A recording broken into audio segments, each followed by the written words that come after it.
Hey everybody, we're the Good Doctors of Abbey Research. I'm Dr. Erin. I'm Dr. Kristen. You are very, very welcome to our channel. We are two PhDs, social scientists, who love having conversations about popular and lived culture. We are educators who focus pretty much on empathy and inclusivity and diversity and intersectionality. And those are really big words and really broad tents.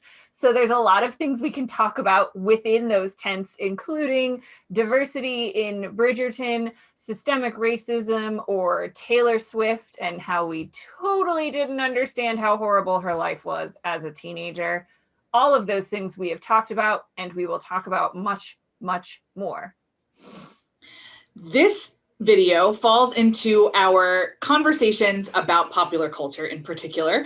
We look at anything that is on a streaming service or a cable thing. If it is available on our computers or our televisions, it's fair game. We will admit to paying attention largely to stories made by or about or both women, but we're game for just about anything, because one of the beautiful things that our experiences have taught us is that there are things to learn about empathy, inclusivity, intersectionality, and diversity from just about every story. And we seek to bring those insights to you. Today's video is the conclusion of our coverage of the PBS and ITV show Miss Scarlet and the Duke, which is a Victorian gender-bent Sherlock Holmes, essentially. Yes. And we've been with Eliza and her cohort in Scotland Yard, William, for 4 episodes now.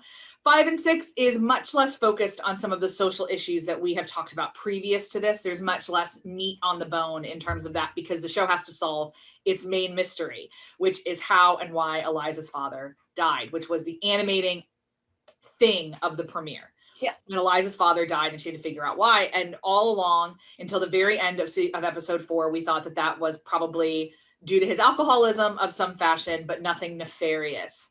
And then the end of episode 4, we recognize some nefariousness. And episodes 5 and 6 are about William and Eliza getting to the bottom of Henry Scarlet's death. Yeah. I really don't have a whole lot to say about the evolution of our characters in this. I think episodes 1 through 4 were a lot of setup for solving this case, and like Eliza and William, I think, being on relatively even footing, right? We've moved William on the we've moved his line to where he is more accepting of her detective skills.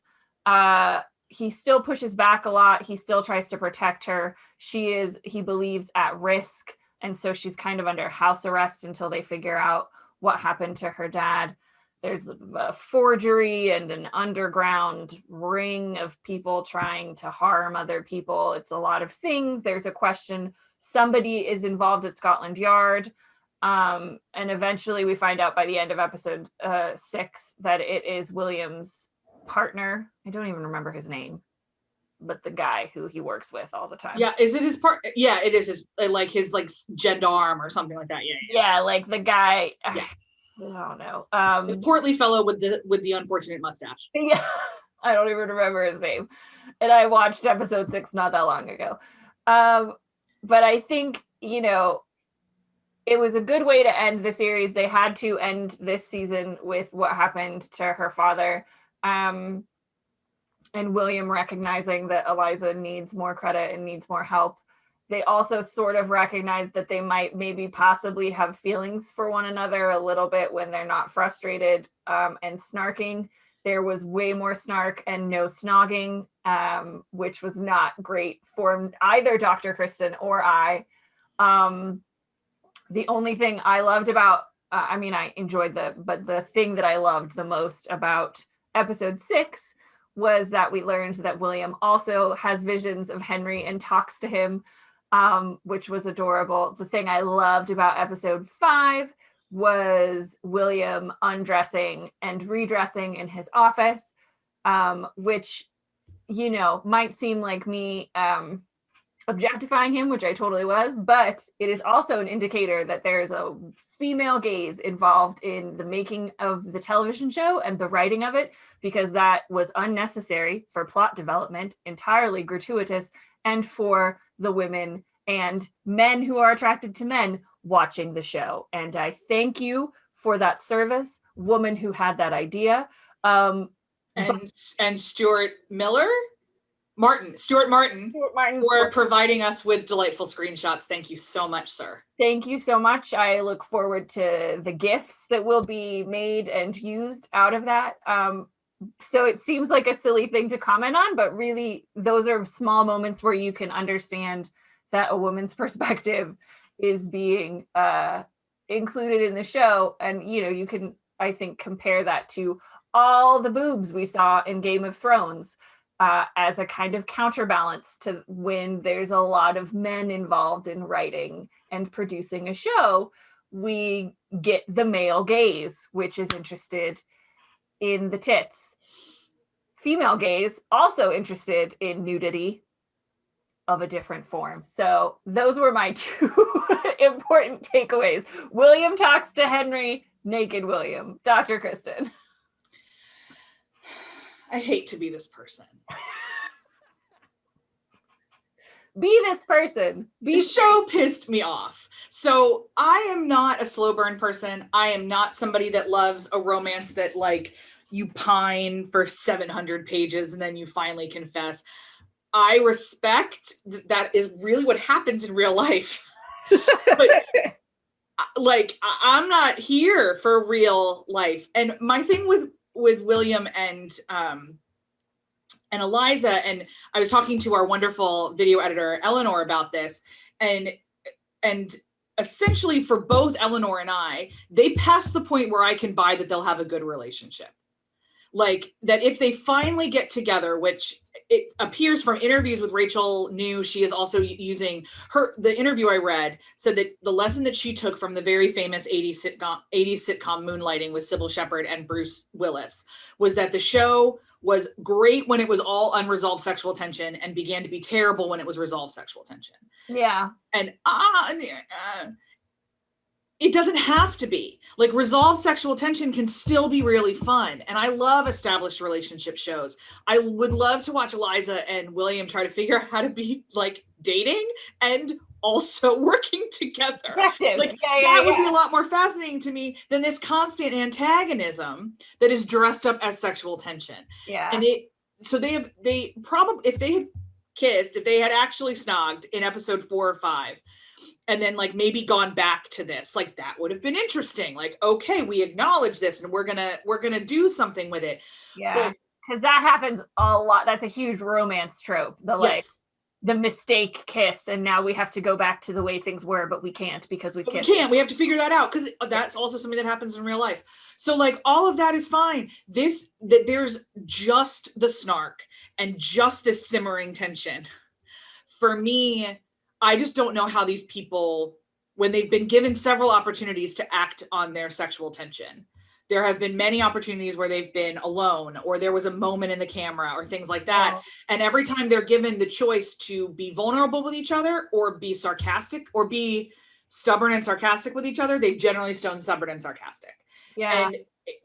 And and I don't love knowing that the creator thinks that that's romantic, because to me it is not. And so I am muy frustrado. And it's just, it takes away personally from my enjoyment. If you didn't want there to be a relationship, if you just wanted Scarlet to be Miss Scarlet and do it, that's fine. Don't cast Stuart Martin. And don't give them this sexual tension. You want me to believe that these two are going to end up together because that's how stories work. And unless you are going to kill one of them tragically, and then it would be a true Gothic Victorian story. You want me to believe that they're going to get together. And episodes 5 and 6 made me grumpy. Just made me grumpy. And that's not just as somebody who always wants people to smooch, but like, which I just unashamedly and unreservedly, I'm always looking for smooching. But less snarking. I mean, snarking and smooching, best combination. But if I had to choose between the two in most of my entertainment, I would generally choose smooching. So it's it tipped the balance for me. And because the case was interesting, also fairly formulaic in that it was pretty easy to figure out early on who the culprit of all of this was. Yeah, I thought they were at that Victorian prison or Edwardian Way prison too long. way too long. Way too That long. did not need to be a whole episode. Nope. Yeah, so I thought episode 6 was paced a lot better than episode 5. Episode 5, I was like, why are they still in this jail? What, now there are people, random people, like, oh, they're not random, they're the people that killed Henry Scarlet, and it's just like, what's going on? And so to me, the arc of the whole season peaked at episode 3. I think episode 3 was its strongest, about suffrage and figuring out who Eliza wanted to be and how she wanted to interact with things. And then the back half was bumpy. It was bumpy, yeah. And I think, like, I agree with you that I would have liked to see more physicality with Eliza and William. And for those of you that might be watching this and thinking like, but it's Victorian England and they have these like social mores and gender roles and stuff. People were having sex, people were snogging. Oh yeah. This was happening. And it almost seemed like they wrote that scene I think it was episode 6, where they have dinner and they like cook eggs because that's all Eliza can do. And it was very intimate and very close, and they had the almost kiss, and I'm like, I feel like you wrote a kiss there and then you decided not to. And then it kind of like the end kind of fizzled out for me because I was like, oh, and then there was like this too on the nose thing of the only time we've ever seen her wear a red dress in the entire season was the ending episode, and I was just like, guys. Yeah, so I mean, I just don't think they stuck the landing. I don't think they stuck the landing either. So we don't know if there's going to be a second season. No, I think we do. I think we have that confirmed. We don't know when because of the corona. Oh, that's exciting. Because of the COVID. I believe we know there's a second season. I will clarify that after this, and I'll link to some PBS press releases in the show notes for you guys. Oh, but cool. I believe I read that the season is confirmed, but because of the COVID. Sure. We don't know when. Yeah, especially since they filmed in Dublin and Wicklow, so the Irish government is being very restrictive. Yeah. Very restrictive, understandably so. Okay, great. So we believe there will probably be a second season eventually. Please take our notes on board. Rachel knew we might be the only people talking about this show in this context, but we love to see shows made by women about women that center women's stories and have these kinds of ideas. I would love to see Eliza explore gender and sexuality and romance and detective work in another season, hopefully with some snogging, more snogging and snark. That's what the good doctors are here for, folks. That's the chef's kiss. Please and thank you. If wherever you are watching and or listening to this, please be sure and like and subscribe and join us in our conversations. If you're on the YouTubes, do the YouTubey things. If you're catching this somewhere else, you will have ways to get in contact with us and engage on social media. So please do, because we love not only having conversations with each other, but having conversations with you. If you're on the YouTube, up next for us, y'all, The Handmaid's Tale is back.